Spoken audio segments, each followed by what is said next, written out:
Peggy 18. The North is a dangerous place for small buggies like yours.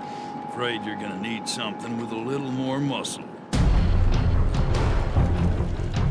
Fundamentally, a first-person shooter needs to pull the player into the action, to have him ducking and dodging in his chair what he sees coming at him on the screen. But with Rage, we've gone beyond that. There's so many different things to do. There's so many characters to interact with. There's this world to explore. There's vehicles to drive. So it just becomes immersive on so many levels that when the player is in it, he's engaged with not just the action, but the story, the characters, the world.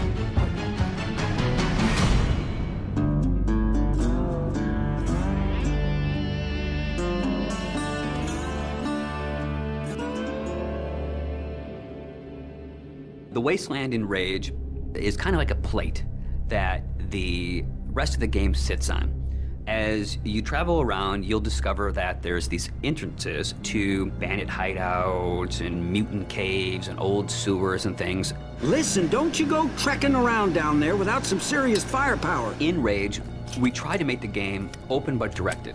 Player choice is very important in Rage. The Wasteland is more than just a setting for the story. It's its own gameplay level, for lack of a better word. It's the thing that stitches the story and it stitches the action all together. We want you to follow this action movie experience, but we allow you some freedoms to kind of explore different things. Each of the missions does kind of surround the story. For instance, we have an electrobolt for the crossbow weapon. Electricity, water, that makes sense. Well, Wellspring sits on top of a well. So the obvious gameplay thing is here, okay, you shoot the electrobolt in the water. It electrifies anybody that's in the water and they die.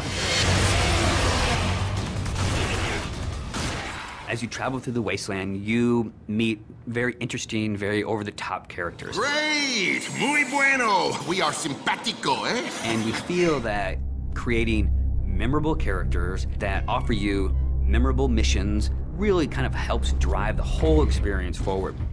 The interactions that the player will have with these characters should hit something in the emotional nerve of the player. So we've gone that extra distance to make key characters really feel alive.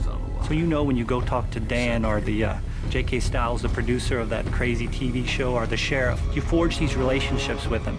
And they give you lots of bits of the story, but you live through the rest of those elements. We felt that crafting interesting people made everything fit together. I know you got questions, but we gotta get moving. You're driving across these landscapes and you're going visit people here and they're giving you jobs to do. So I hear you have a message from our friend Dan. Let's have it then. One of the things that we discovered with Rage is when people saw us drive around, shooting other cars, they immediately said, I want to do that in multiplayer.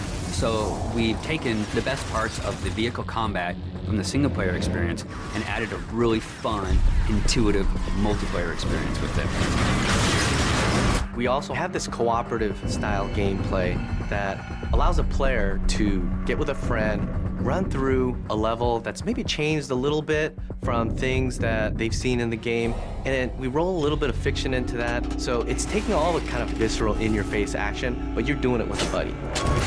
We really have the best of both. We have great co-op missions and some great vehicle multiplayer. We want to provide this smorgasbord of different things that the player can do so that they can become immersed with other things rather than just a critical story path. But if you want, you can go to the store, get a couple more grenades, outfit yourself with some new ammo types, jump back in the car and head for the next action. And we're okay with that.